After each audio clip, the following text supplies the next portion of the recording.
so good, what dreams are made of.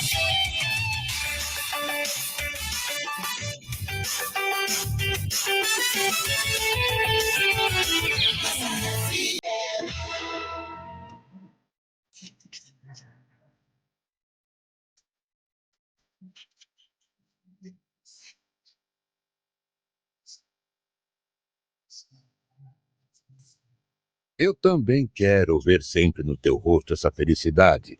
Felicidade dos bem-educados, dos que têm ética. Do sorriso dela, que com produção de Rodrigo Bulgarim, ela nos traz toda quinta-feira, 8h15 da noite, Ética do Amanhã. A apresentadora, a influencer, o verdadeiro podcast, o Eticast. Boa noite, Noemi Coelho, a influencer. Boa noite, Dedé. Que bom que você está aqui. Boa noite a todos que estão aqui presentes. Boa noite, bom dia ou boa tarde àqueles que vão assistir depois a gravação. É um prazer enorme estar aqui. Eu sinto uma alegria imensa de estar fazendo esse programa. É uma realização e eu fico muito feliz. Toda vez que eu abro esse programa e sei que você está aqui assistindo, eu fico super feliz. Seja muito bem-vindo. Obrigada pela sua audiência. Tá? Que bom que você está aqui. Hoje, o nosso convidado vai chegar um pouquinho mais tarde. É com imensa satisfação que temos você como ouvinte, internauta e fã da nossa nossa Rádio FM Web. É um prazer que você esteja aqui assistindo a gente. Então, como eu estava falando, o nosso convidado vai chegar um pouquinho atrasado, por N circunstâncias, ele ainda está no trânsito e avisou que vai demorar um pouquinho. Então, nós vamos começar a falar do que é, né, o que gerou essa conversa. A gente sempre começa falando um pouquinho a respeito da inveja na cultura brasileira, das atitudes negativas que a nossa cultura faz com que o brasileiro tenha, né, um comportamento negativo, por uma questão cultural, nós temos um comportamento negativo, e o nosso convidado, que é um advogado, vai falar sobre a ética na legislação, que a legislação existe para exatamente impedir, né, evitar que nós ultrapassemos limites, nós ultrapassemos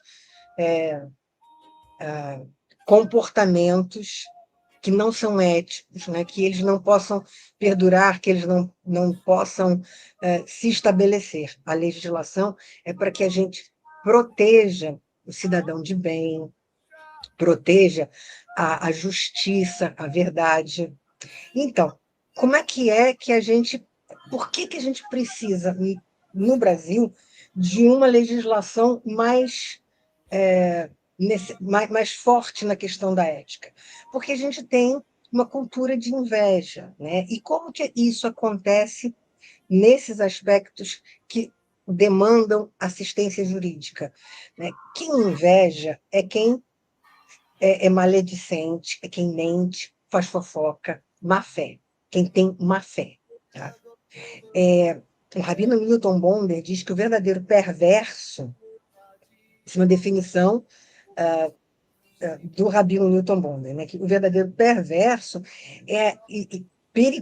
perverso perigoso, é aquele que é dissimulado, que cria uma fala, uma história, uma situação, né? Uma história de fala, de situação, que transmite uma falsa imparcialidade, mas debaixo daquela falsa imparcialidade, ele está conduzindo uma maledicência, uma má-fé, né, que vai criar na pessoa que está recebendo aquela informação, que teoricamente é uma informação isenta, mas a pessoa que está recebendo aquela informação está recebendo uma carga de ódio, de mentira, de má-fé dentro daquela informação, colocada falada de uma forma, às vezes, até como se fosse inocente, mas não é.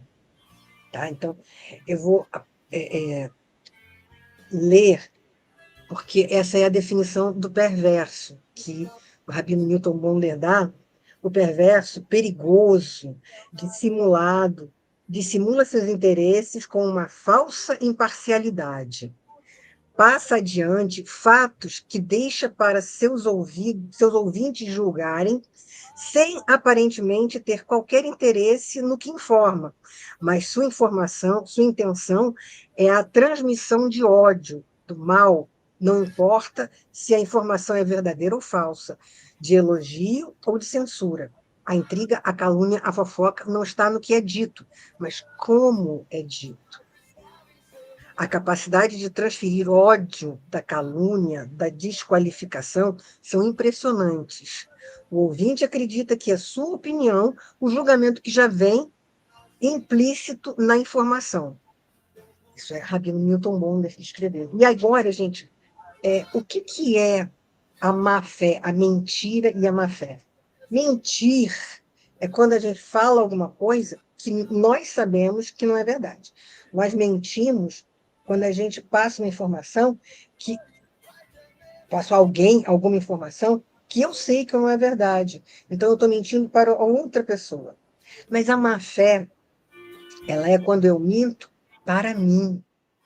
Eu vou agir com má-fé quando eu minto para mim, quando eu me recuso a ver uma determinada verdade e transformo aquilo que eu vejo em alguma coisa de acordo com o meu interesse. Isso é má-fé. É a definição de má-fé. E, infelizmente, nós no Brasil temos uma cultura, né, de evitar a verdade e transformar aquilo que é um fato de uma maneira que sirva aos nossos interesses. Então, eu estou mentindo para mim mesmo. Eu estou revestindo um fato das minhas intenções, um fato externo, eu estou revestindo das minhas intenções. O invejoso, ele faz isso. Essa é a ação da inveja, né? Eu sei que o outro, ou o fato, ou a outra pessoa que está fora de mim, tem alguma coisa que eu julgo que eu não tenho. Mas ao invés de me aproximar e procurar apreender aquilo, procurar me aproximar daquilo que é bom, que está fora de mim e eu não tenho, isso seria admiração. Mas a inveja faz com que eu não me aproxime daquilo que é bom e que está fora de mim, mas que eu procure destruir aquilo. E a forma como o invejoso faz isso é exatamente a forma da maledicência, da má-fé. Eu minto para mim mesmo, eu invejoso, minto para mim mesmo que aquilo que está lá fora, ao invés de ser melhor do que eu, é pior do que eu. É uma necessidade, né? O invejoso, ele se sente menor, ele se sente indigno. Então, quando o outro, que é melhor e que tem aquilo que o invejoso não tem e nunca vai ter, e acha que nunca vai ter, então o invejoso procura destruir aquela coisa externa que está lhe fazendo um mal enorme, que está lhe mostrando a sua própria inferioridade, a sua própria incapacidade de ser bom, de ser melhor do que é. Essa é uma dor muito grande, né? Quando você tem um espelho que fala para você, ao invés do que fala o espelho da madrasta da Branca de Neve, você é a mais linda, é muito ruim quando o espelho diz para mim, né, para nós, cada um de nós, que o espelho diz que há outros muito melhores e muito mais bonitos do que eu, e que eu nunca vou ser capaz de ser tão bonito ou tão bom como aquele outro que está lá fora. Isso é uma facada na minha autoestima. E o invejoso, ele tem a autoestima no chão. Ele não se sente capaz, porque essa é a razão da inveja, né? A incapacidade que o invejoso tem de se igualar àquilo que ele reconhece como bom.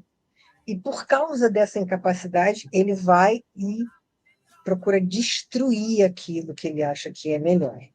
Mas a forma de fazer isso passa pela maledicência, que é mentir para mim mesmo. Dizer que aquilo que eu estou vendo que é melhor do que eu, não é melhor, é pior. Que aquilo que eu estou vendo que é melhor é destrutivo, é negativo, não é bom para mim, não é bom para ninguém. Às vezes, a pessoa invejosa, ela não apenas acha que aquilo que é melhor não é bom para ela. Ela acha que aquilo que é a razão da inveja dela não é bom para ninguém. Então, vamos lá, vamos dar um exemplo disso, tá? Um exemplo dessa atitude maledicente. É, inclusive, é um exemplo que está no livro, né?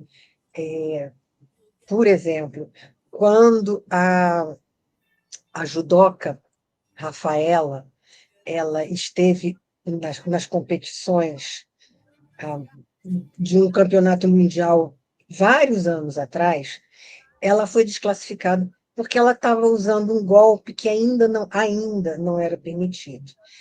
E as pessoas, ela era uma representante do esporte brasileiro. Ela estava numa competição mundial, né? Então, as pessoas entraram nas redes sociais e falaram barbaridades para essa pessoa.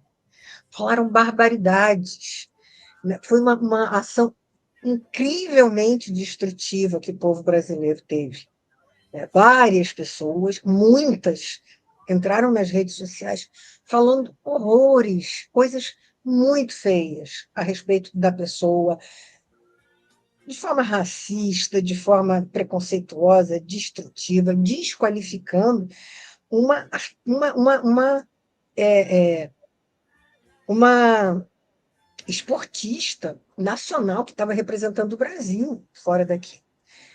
Essa moça, graças a Deus, não se deixou abater, sofreu muito com essa desqualificação que recebeu, mas ela não se deixou abater, ela continuou lutando, ela continuou treinando, e nas Olimpíadas de 2016, no Rio de Janeiro, a primeira medalha de ouro que o Brasil ganhou foi Rafaela Silva, a judoca, que as pessoas, né, que o povo brasileiro maltratou tanto, desqualificou tanto. E aí, quando ela ganhou a minha primeira medalha de ouro, isso foi muito comemorado, né, e graças a Deus ela não ofereceu aquela medalha aos que tinham destratado ela. Ela simplesmente comemorou a medalha de ouro que ela conseguiu na Olimpíada e tudo terminou bem. Mas a maledicência é essa ação de desqualificar, de destruir, de é uma pessoa que está representando o Brasil, é uma pessoa que está expressando o que a gente tem de melhor, está participando de um campeonato mundial, né? E o que o povo faria, né? Um povo que não tivesse o problema da inveja, o que esse povo faria? Iria dar suporte ao seu esportista, iria celebrar as conquistas com esse esportista e iria torcer para que ele superasse os impedimentos para ganhar, para ganhar futuras competições. Mas, infelizmente, a maledicência fez com que a gente destratasse, ofendesse, usasse expressões racistas, expressões grosseiras, enfim, né?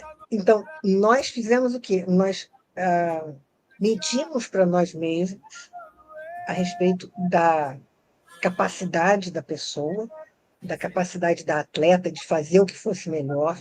Nós mentimos para nós mesmos e passamos essa informação adiante, como perversos, que o Rabino Newton Bonder diz, como perversos, nós passamos uma informação destrutiva adiante, criando um clima de ódio, um clima de repulsa, recusa, desrespeito, né, em relação ao outro, que, na verdade, é melhor do que a maioria de nós, porque está lá disputando uma medalha, enquanto nós não estamos. Né?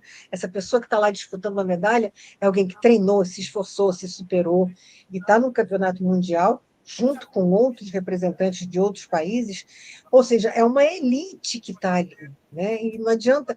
E nós não vimos dessa maneira, nós ignoramos essa representação para transmitir mensagens negativas, destrutivas, que fazem com que a pessoa desça da posição de superioridade em que ela está, né? Que pretendem fazer com que a pessoa desça da posição de superioridade que ela está para uma posição menor, né? Medíocre, como é a intenção da inveja, né? O que é diferente e melhor. Então, por isso e por outras razões, né, pela capacidade que a inveja tem de destruir, de transformar, de modificar aquilo que é, aquilo que é a verdade, né? Então, por essa capacidade é que muitas vezes é necessário que haja leis, punições, que vão impedir, que vão evitar que essas situações, que essas atitudes, que esse comportamento seja impune, né? A legislação, as leis, a, a justiça é para que essas coisas não fiquem impunes e não sejam permitidas, elas sejam impedidas, elas sejam punidas, elas não progridam, né? Porque a inveja vai tentar sempre destruir aquilo que é diferente, que é melhor, né? Mas a legislação vai proibir, impedir que isso seja impune, né? E que isso aconteça de fato o tempo todo. Isso vai ser sempre um motivo de. A pessoa ofendida tem direito de defesa, tem direito de exigir reparação judicial, né? Então, essa é uma das formas que a gente tem de combater a inveja, de impedir que a inveja se dissemine, né? Outras, e nosso convidado vai falar sobre elas depois, mas outras atitudes que a gente pode ter para impedir que a inveja se dissemine é uma atitude de educação, é uma atitude educada, uma coisa simples, simples, bem simples, chama-se educação, né? Não ser capaz de xingar, destruir, ofender a outra pessoa, né? Não ser maledicente, não mentir para si mesmo e mentir para os outros, né? Aqui, ó, tem um pedaço aqui. A má intenção é descobrir, evidenciar aquilo que serve a um objetivo e, ao contrário, não ver, negar o que não serve a esse objetivo. Então, é uma distorção de fatos, distorção da realidade, é uma distorção a meu favor, em meu interesse, porque eu acho que o fato não está de acordo com o meu interesse.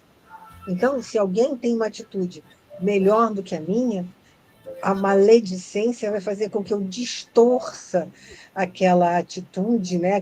aquele fato que é melhor do que o meu, para que aquela situação, aquele fato, fique menor do que eu. É uma distorção da realidade em meu próprio benefício, em meu favor, de acordo com a minha vontade. E isso não é possível. A gente não tem permissão legal, ética, internacional de fazer isso, de distorcer a realidade de acordo com os nossos interesses. Ó, está chegando Boa meu noite. convidado, que bom! Seja muito bem-vindo. Muito obrigado, Noemi. Muito obrigado. Muito obrigado. É um prazer estar aqui com você Então, nesse programa. vou apresentar você. Gente, meu convidado, Gustavo Carvalho Miranda, advogado, gestor empresarial, e pessoa maravilhosa, extremamente ética, Obrigado. defensor da ética. Obrigada a você, querido. Obrigada por você estar aqui. Obrigado. Eu estava falando da necessidade que nós temos de ter uma legislação que impeça atitudes maledicentes, atitudes que distorcem a realidade, né, em favor de uns e em detrimento de outros. Porque eu achei que você falaria mais sobre isso depois, então eu quis introduzir o tema e estava falando sobre isso, esperando você chegar. Que bom que você está aqui, que bom que você está aqui, que bom que você está aqui. Prazer enorme que você esteja aqui conosco, falando sobre ética na advocacia, que é a nossa garantia, a nossa, é, a nossa garantia, né, de um comportamento ético e a forma que a gente tem de coibir. Oh, meu Deus. Acho que Isso. Não, você estou te vendo, você está aí. perfeito, claro, claro. Pois bem, vamos lá, né?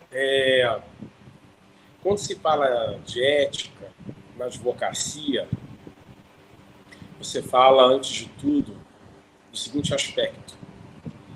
Você fala a respeito de você defender os direitos do seu cliente e, em virtude disso, contestar, colocar por terra aquilo que a outra parte pode estar fazendo ou negligenciando, enfim, está trazendo algum tipo de prejuízo, de transtorno ao seu cliente, sem que a sua postura profissional na defesa desses interesses implique em passar por cima de valores e preceitos morais básicos. Ou seja, ao advogar com ética, eu não posso, em nome da defesa dos interesses do meu cliente, agir com mau caratismo, agir com documentos falsos, agir com argumentações mentirosas e trazer, de fato, um cenário nefasto, tóxico ao exercício da profissão, à defesa desses interesses. Estamos falando de pontos muito sensíveis no exercício da profissão. Não é algo simples, não é algo trivial, pelo contrário, muito pelo contrário. Isso demanda um cuidado, um zelo muito sutil e muito permanente. Dizia o jurista Sobral Pinto, um dos maiores criminalistas do Brasil, que a advocacia não é para covarde. E ele sabia muito bem o que estava dizendo ao afirmar isso. A advocacia é uma carreira linda, todavia muito difícil. Você conseguir defender os interesses do seu cliente e fazê-los valerem e, por sua vez, serem colocados por terra o que a parte contrária está fazendo ou negligenciando, omitindo, enfim, sem você ter uma postura injusta com a parte contrária, com o advogado, a parte contrária, inclusive, não é algo fácil. Você está sempre em cima de uma linha muito tênue. E não há dúvida que quando você vai realizar o ofício da advocacia, além de precisar ter todos esses cuidados, digo melhor, não só precisar ter tais cuidados, mas dever ter tais cuidados, isso tem que ser uma premissa necessária e fundamental à ética do exercício da advocacia, como há um outro ponto que o advogado precisa observar muito, e que aí não há dúvida que vai muito de encontro com todo o trabalho que você tem feito acerca do estudo da inveja na cultura brasileira. O advogado ele precisa perceber que vaidades existem envolvidas naquela discussão e, literalmente, passar a peneira nelas e extrair o que, de fato, são interesses, questionamentos, méritos genuínos no mundo do direito e o que são realmente vaidades, invejas, querelas, que estão se usando do mundo jurídico como um instrumento para realizar uma fogueira de vaidades. Nós, advogados, somos muito procurados por clientes que, na realidade, querem se vingar da outra parte, seja no âmbito do direito de família, no âmbito do direito sucessório, no âmbito do direito empresarial, no âmbito do direito criminal, no âmbito do direito do trabalho e algumas outras esferas do direito também, mas eu estou falando daquelas aonde percebemos de maneira mais costumeira, de maneira mais contumaz, a busca pelo direito e pelo judiciário como um instrumento para a fogueira de vaidades. É algo assim muito recorrente. Eu não posso expor nomes assim à revelia, justamente por uma questão de ética, mas eu já passei por situações bem delicadas, onde o cliente praticamente chantageava. Eu dizia, não, se você não processar essa pessoa, você não vai ser mais meu advogado. E os outros assuntos que eu tenho aqui no seu escritório, eu vou retirar todos, vou te denunciar junto ao AB e etc. E tipo, fugir. E você tem que saber colocar um freio nisso e, conforme o caso, de fato, rescindir com esse cliente. Ou, conforme o caso, sequer fechar a contratação dos seus serviços por esse cliente. Quando você é procurado por um cliente, por um pretenso cliente, a sua peneira ela tem que funcionar imensamente. Porque você tem que, de alguma maneira, se antecipar. Esse cliente está te buscando por motivos jurídicos legítimos, independente se o juiz irá acolhê-los ou não, ou se ele está te buscando para usar o mundo do direito, o mundo judiciário, como um instrumento para fogueira de vaidades. Eu já recusei propostas de trabalho por conta disso. Quando eu percebi que eu ia ser uma marionete das vaidades do cliente, que os interesses dele não haviam nada de legítimos, de genuínos, eu prontamente cortei. Isso é muito comum na profissão. Você lida com as vaidades humanas por demais na advocacia, inclusive porque elas envolvem interesses de ordem financeira, de status social, de reputação. Ou seja, o ego passeia e nada de braçada em tudo isso. E, portanto, você, como advogado, tem que ter um senso crítico muito afiado e sem juízo de valor jamais, para poder observar e constatar quando essas questões de mera ordem, de egolatria, de vaidade, de despeito, enfim, estão se fazendo presentes e estão sendo o esteio daquela pretensa demanda. O advogado ele tem que ter muita cautela com isso, muita. Assim, posso te relatar inúmeras histórias. Um cliente me procurar para atender os interesses dele, passar meses atendendo os interesses dele, num dado momento ele começar a querer me trazer outros interesses a serem atendidos e no meio me trazer algo descabido, do tipo, o empresário tal me falou que se eu processar o veículo de imprensa tal, eu vou ficar milionário. E o veículo de imprensa tal noticiou uma matéria anos atrás falando a meu respeito e não me agradou isso.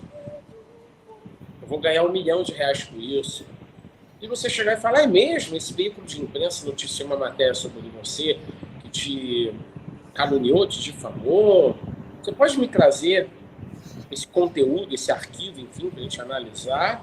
E no seu analisar, constatar que a notícia pode até não ser absolutamente verdadeira, até porque a imprensa, lamentavelmente, é mestra em distorcer a informação, porque ela quer vender. Mas você consegue perceber que existem elementos verossímeis ali na notícia. Ela não está de todo mentindo. Assim sendo, não há motivo, juridicamente falando, que legitime uma propositura judicial e acionar a máquina estatal, que já é pesada, morosa, inchada, demandar o seu tempo como profissional, se expor o seu registro de advogado para aquilo que chamamos de causa perdida, que é, na realidade, mero fruto de vaidade. E eu, por sua vez, tenho que falar tudo isso para o cliente e ele ficar irado. Você vai entrar, sim, que eu estou mandando. E eu tenho que falar, você não manda em mim, você me contrata. O Estatuto da Advocacia, o Código de Ética da Advocacia, ele prevê a autonomia do exercício de meu trabalho. Se eu entender por motivos técnicos que esse trabalho não é cabível, eu não exercerei. Sinta-se à vontade para procurar outro profissional. Não há problema, eu não irei exercer. São situações das mais diversas, disputas de interesse familiar, coisas assim muito graves. O advogado, ele, de certa forma, é um psicólogo, ele é um terapeuta. Posso te afirmar isso com propriedade. E, desta feita, ele tem que ter muito tato para lidar com todas essas questões muito delicadas. Por isso que, de fato, diante de todo esse cenário de experiência profissional que tenho, posso te afirmar que a questão do despeito, da vaidade, da inveja, são muito presentes no comportamento humano, inclusive na hora de querer discutir os seus interesses no âmbito judicial, extrajudicial, enfim. E, bom, e pela minha experiência na advocacia em âmbito internacional, eu advogo em alguns países fora do Brasil como consultor jurídico. Não tenho OAB em nenhum outro país a não ser o Brasil, como consultor. Eu observo, falando não em âmbito absolutamente mundial, não advogo no mundo todo, por favor. Advogo uma meia dúzia de países, em âmbito de continente latino-americano e continente europeu, basicamente falando. No máximo Oriente Médio, é o mais longe que eu fui. Pois bem, eu percebo que o continente latino-americano, por toda uma questão cultural muito forte, acho que até pelo clima mais acalorado, as temperaturas tropicais mais elevadas, por todo um processo histórico de colonização, aonde nossos antepassados, em especial os índios, os que chegaram aqui, quando aqui não era uma colônia, começo de império, enfim, foram muito usurpados, foram muito explorados. Não há dúvida que há uma questão muito presente da inveja, do despeito, da comparação entre eu e o outro. Se o meu brinquedo é mais bonito que o do outro ou não, é maior que o do outro ou não, ele também tem controle remoto ou não. É algo quase que infantil, esse despeito, essa inveja. É visível. Tanto que em alguns países latino-americanos mais frios, ou seja, você vai lá para o Uruguai, da Argentina, e em países da América do Norte, Estados Unidos, à medida que você vai subindo, Estados Unidos, Europa, Texas, Califórnia, Estados Unidos, Carolina do Norte, Nova York, Wisconsin, etc., em outros Estados Unidos. E, por sua vez, o Canadá, etc., aonde o processo histórico também foi muito menos de exploração e o clima é mais frio. Observemos que onde é o Uruguai, onde a Argentina também era colônia, exploração, mas, enfim, não teve a questão da escravidão tão fortemente como no Brasil, etc. Teve muito apoio dos ingleses nas independências, etc. E, de fato, são países mais frios, como Estados Unidos, Canadá, enfim. Você percebe que há um comportamento muito menos presente em termos de despeito, de inveja. Não que não haja um orgulho, uma vaidade, talvez até excessiva, por serem países de uma nobreza, de um sangue azul comparado aos demais. Mas essa inveja, esse despeito comparativo, ainda mais nas grandes cidades, ele é quase inexistente. Inclusive, chega a acontecer uma espécie até de individualismo. Eu quero é resolver o meu. O seu problema é seu, literalmente falando. Não há muita compaixão, que é algo que, em contrapartida, é muito presente nos países latino-americanos. Você tem o extremo tóxico da inveja e tem o extremo humano, nobre, ambos humanos, mas, enfim, mais bonito, mais nobre da compaixão, da solidariedade, etc., né? Mas, enfim, falando como advogado, o que eu posso te afirmar é lidar com os países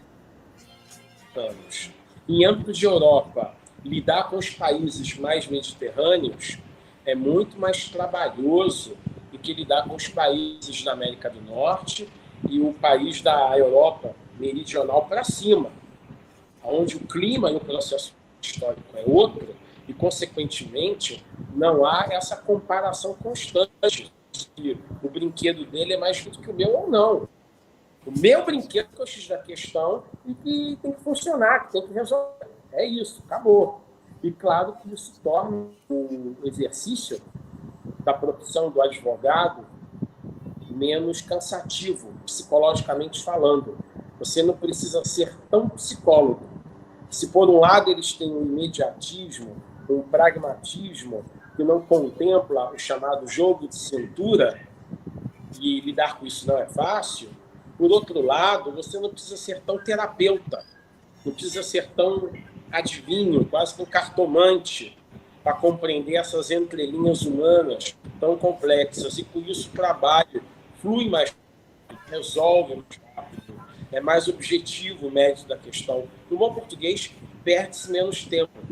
Não por acaso, quando se lembra da expressão popular norte-americana, time is money, ou seja, o tempo é dinheiro, você vê que essa expressão ela é levada à risca por eles, e ela foi criada por eles, não foi à toa. É porque, de fato, esse é o modo de pensar, como dos europeus ali da Europa meridional para cima, basicamente falando. Os mais latinos, mais acalorados, tempo é dinheiro, mas também é ficar chateado, vai ficar magoado, vai ficar deprimido, vai ficar ressentido, vai ficar irritado, tá ruim, como é que você está pensando? É um fato, isso é um fato. Meus anos de profissão, associados aos meus anos também de leitura, de psicologia, sociologia, filosofia, muitos anos de guia, eu posso dar tudo isso que eu estou te falando. Com propriedade.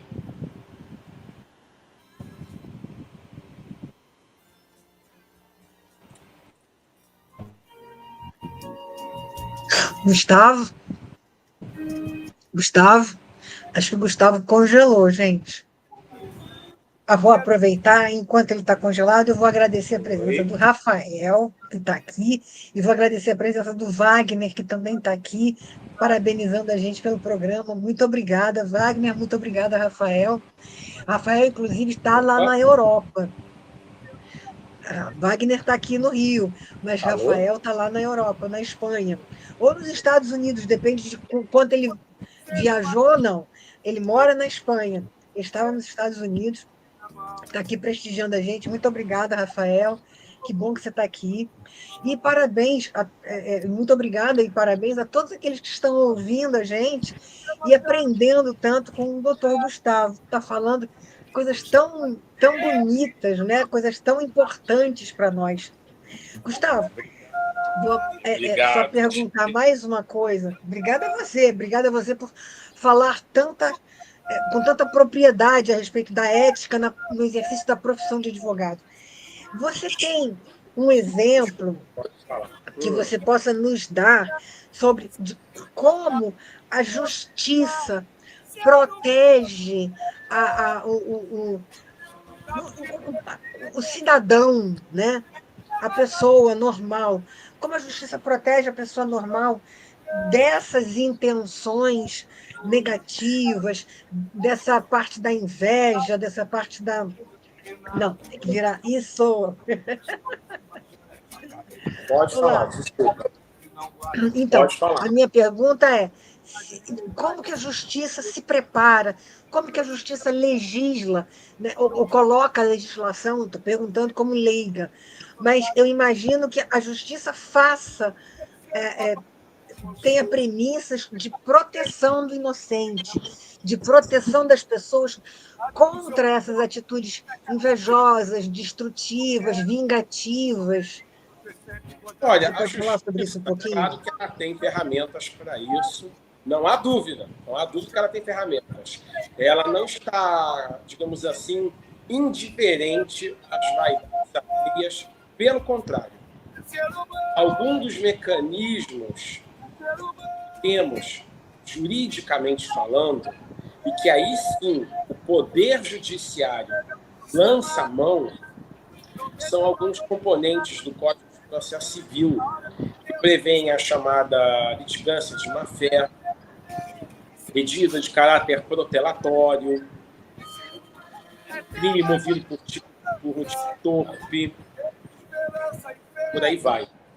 Pois bem, esses elementos jurídicos que eu mencionei aqui brevemente, basicamente, eles estão prevendo que se você está ingressando com uma medida judicial contra alguém, ou é o réu, pois bem, mas você, nos seus termos de defesa, está trazendo uma série de mentiras, difamações, ou seja, uma série de fundamentos absolutamente inverídicos, de total incoerência jurídica, para concretizar uma determinada finalidade e que, por sua vez, vão ferir a honra da outra parte, a reputação da outra parte, vão colocá-la numa posição de constrangimento explícito dentro daquela discussão, o juiz ele tem a plena faculdade de não receber aqueles termos, ou seja, ele tem a plena faculdade de rechaçá-los, de não acolher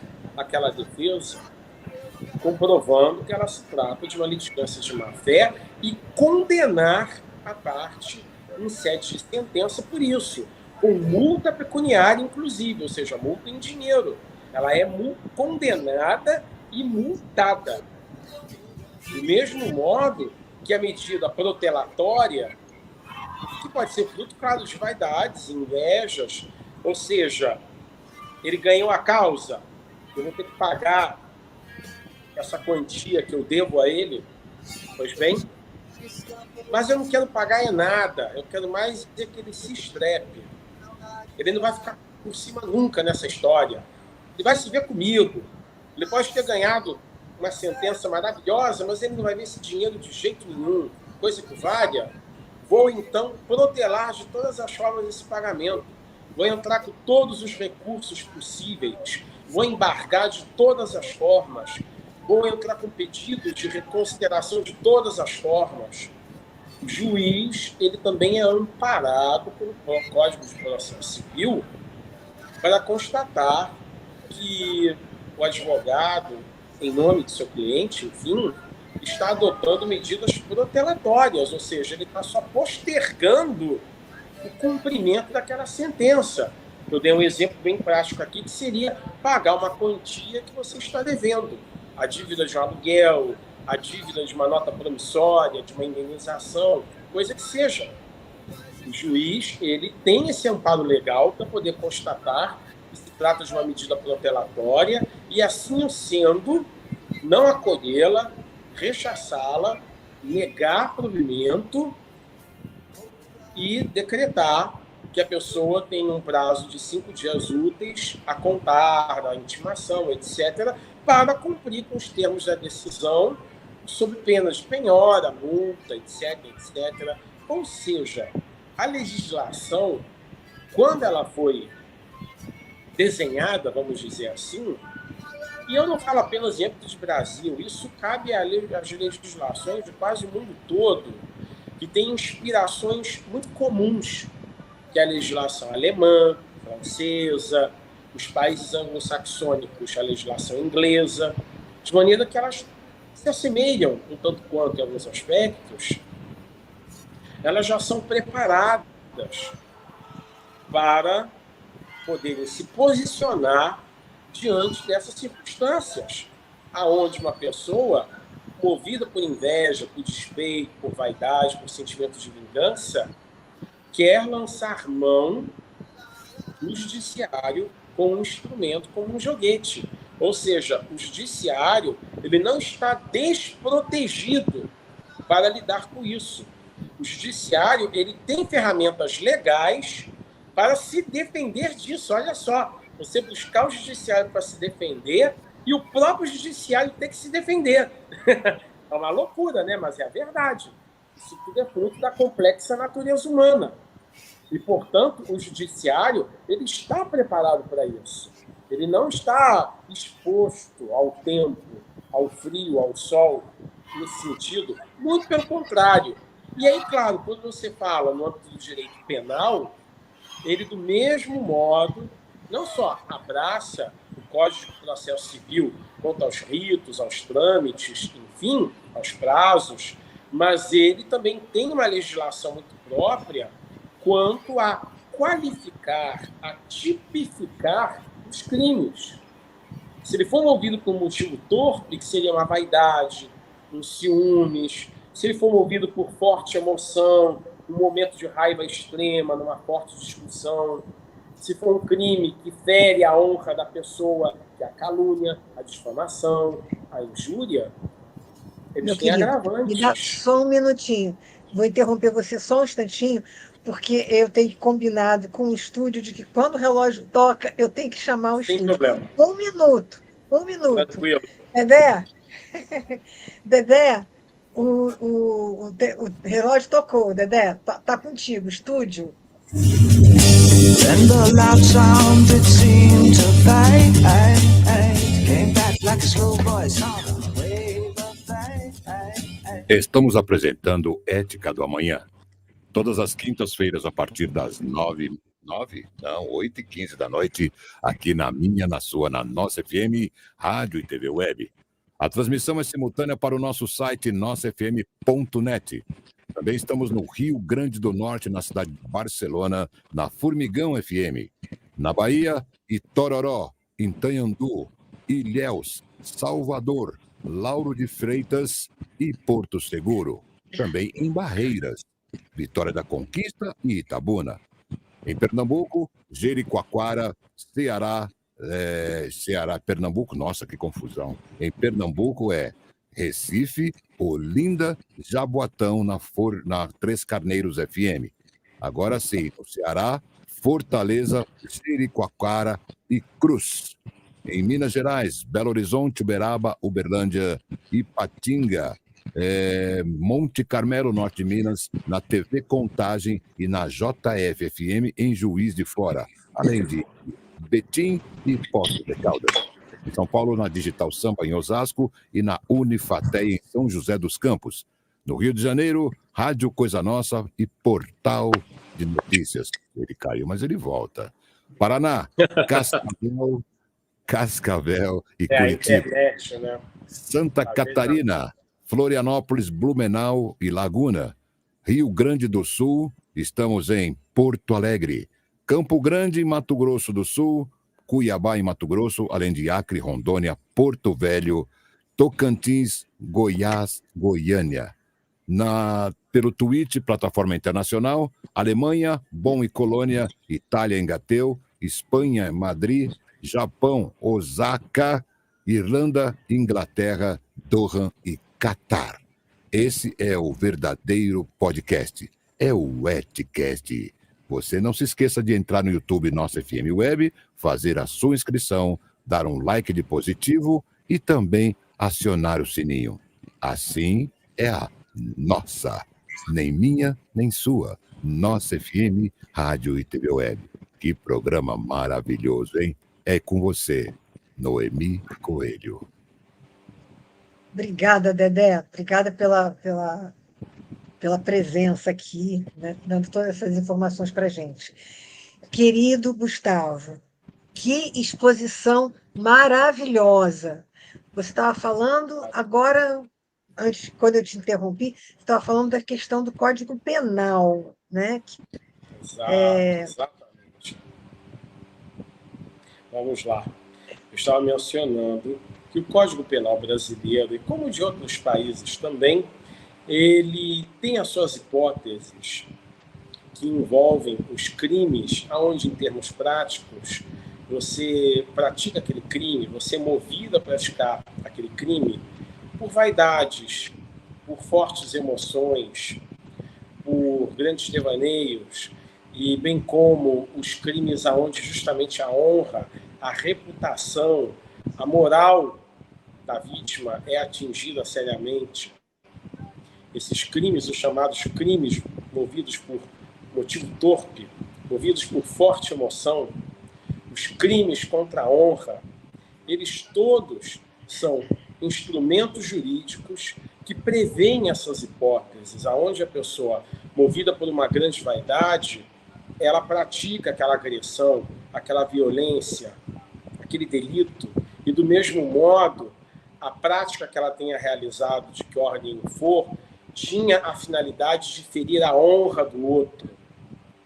Esses tipos penais, muitas vezes, eles inclusive, quando vai se avaliar que crimes ocorreram em aspectos legais, eles, ao serem constatados, eles se tornam como agravantes da condenação do criminoso. Ou seja, o direito prevê a prática da inveja, da vaidade, em prejuízo de outrem. O direito, por ele ser um regulador da sociedade, ele prevê o comportamento humano.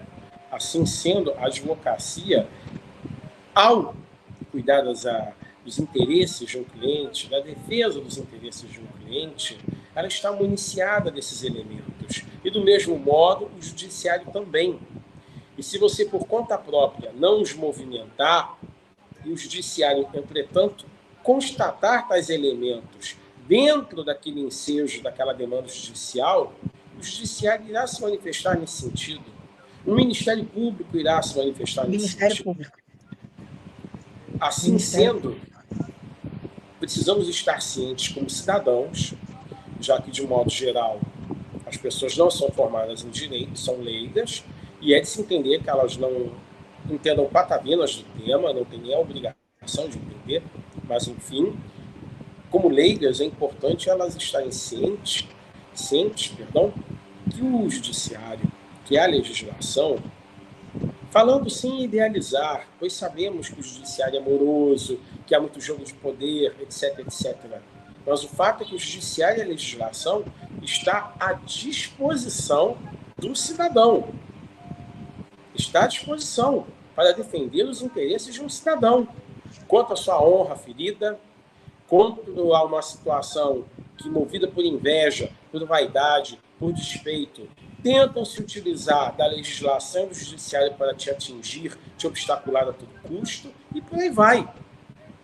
Quando a legislação foi pensada, falando em especial no âmbito do direito contemporâneo, do mundo presente, vamos colocar nos seus últimos 150, 200 anos, aonde a psicanálise, a compreensão humana começava a dar os seus primeiros passos, observando, claro, que todo o trabalho de Freud não tem mais do que 110, 120 anos.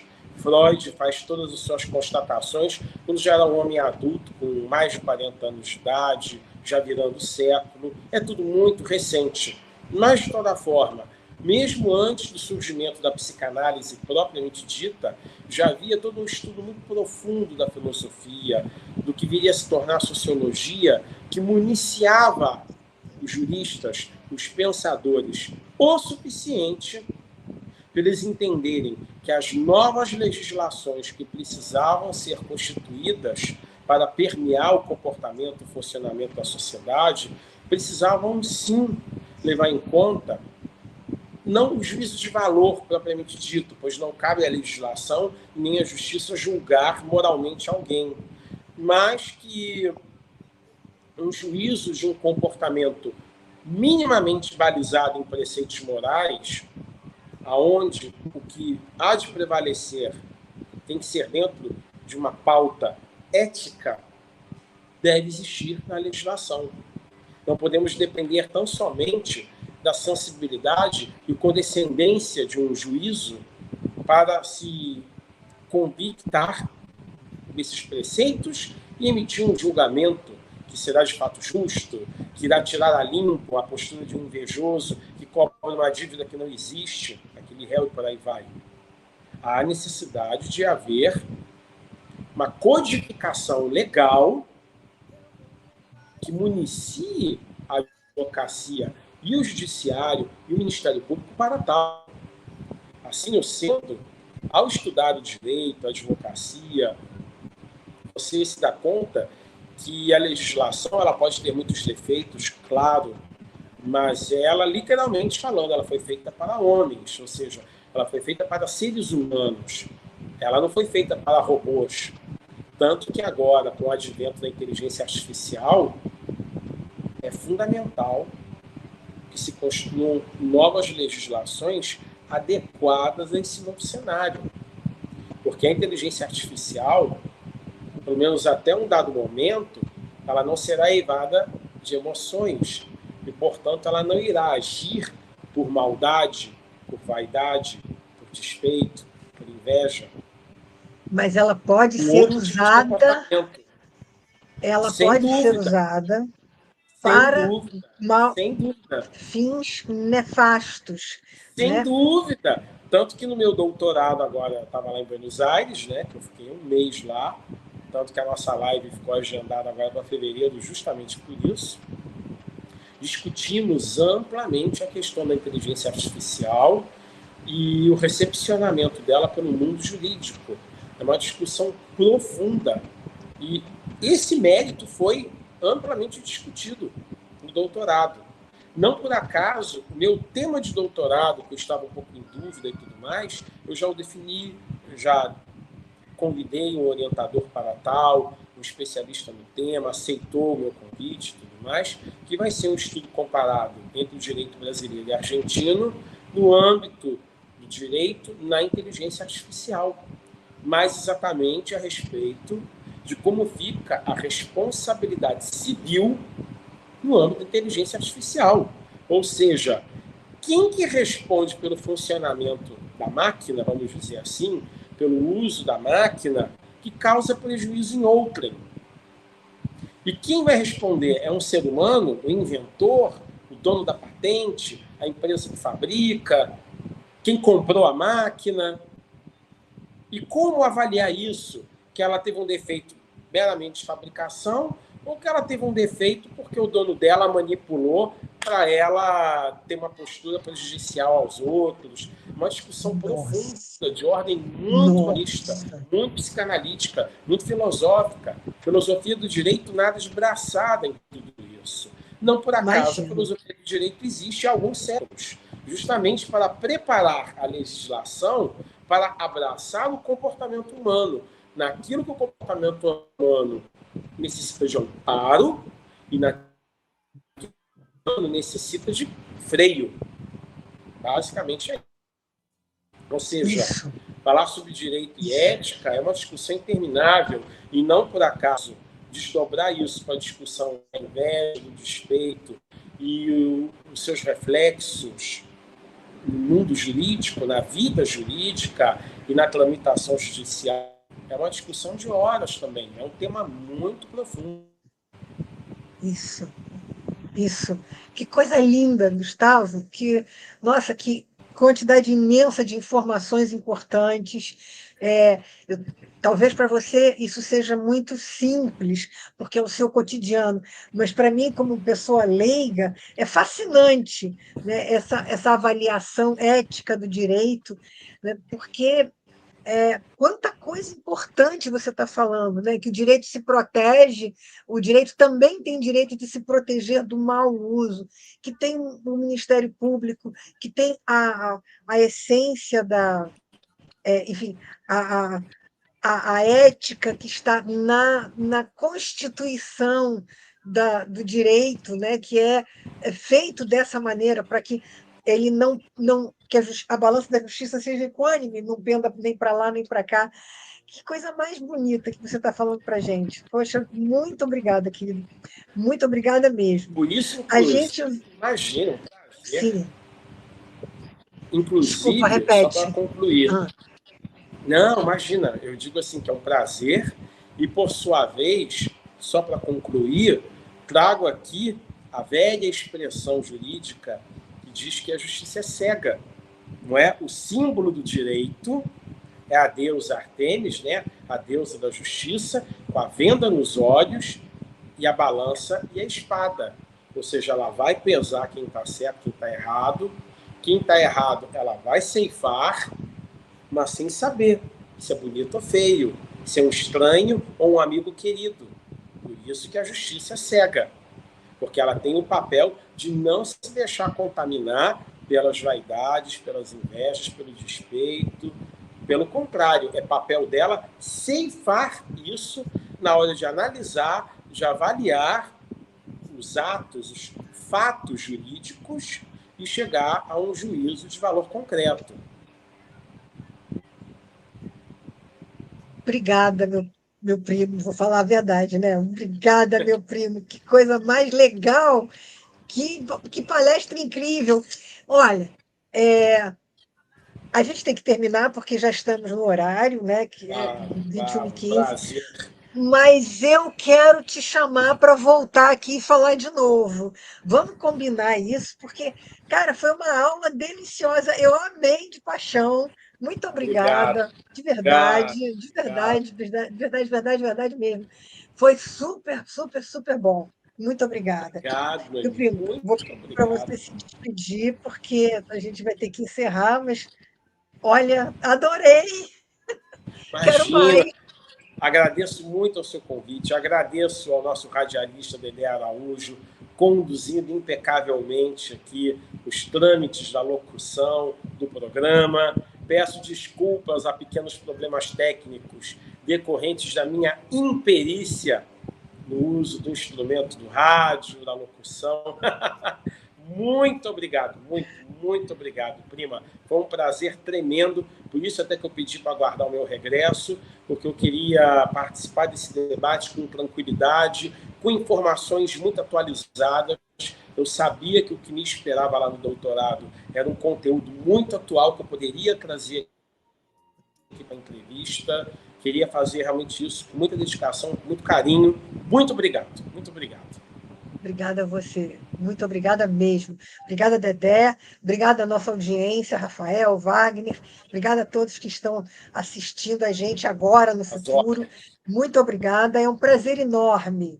Que bom que esse programa foi ao ar, delicioso. Obrigada, Gustavo. Obrigada, Dedé. Obrigado, um beijo, querida. Obrigado, Dedé. Um Tchau, beijo, tchau. um beijo.